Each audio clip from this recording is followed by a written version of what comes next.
జై శ్రీమన్నారాయణ. నమస్కారం. గతం నుంచి పాఠాలు. ఇవాళ మనం ఒక ముఖ్యమైన విషయం చెప్పుకుందాం.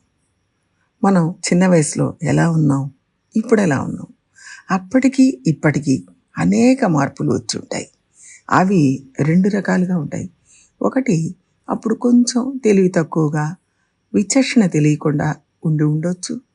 ఇప్పుడు ఓ మేరకు తెలివిడితో కొంచెం విచక్షణ తెలిసి ప్రవర్తిస్తూ ఉండొచ్చు.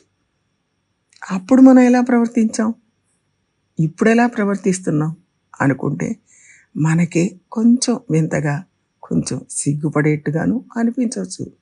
అది ఉద్యోగంలో కానీ, కుటుంబంలో కానీ, బయట ఎక్కడైనా కావచ్చు.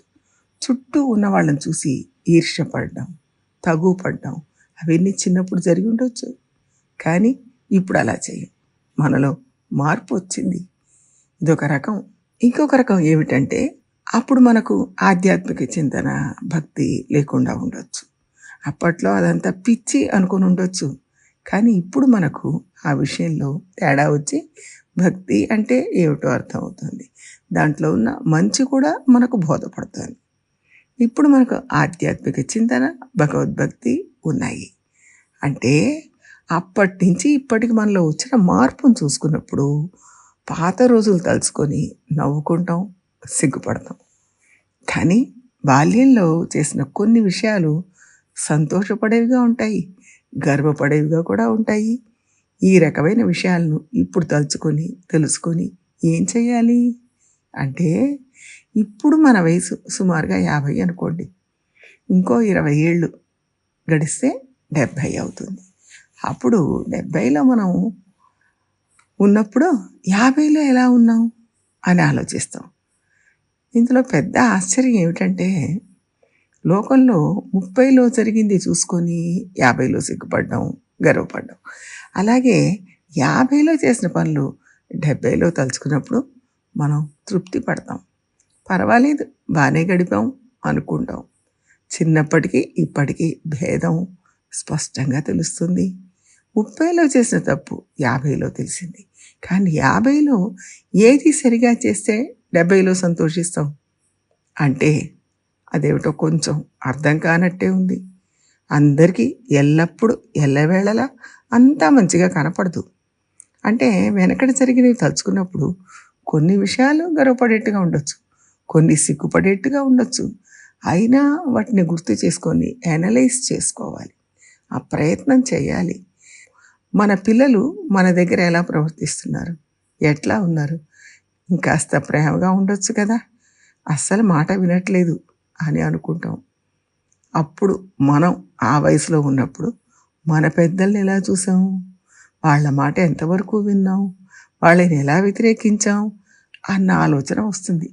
అంటే ప్రతి ఒక్కరు జీవితంలో ఈ ఘట్టాలన్నీ దాటి రావాల్సిందే.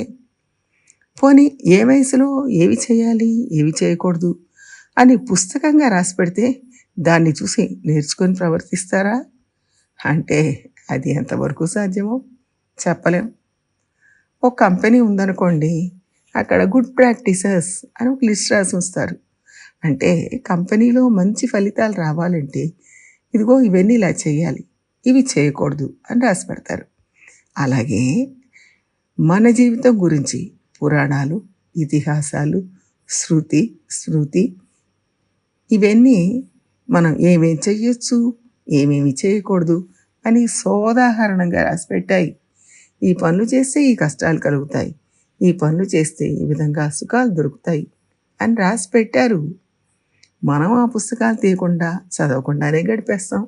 ఇంకా ఇవి అందరికీ పనికొస్తాయా, మన జీవితానికి తగ్గట్టుగా మనం రాసి పెడదామా అని కూడా అనుకుంటాం. మన జీవితానికి మనం కొత్తగా డిజైన్ చేసుకుందామా అని ఆలోచిస్తాం.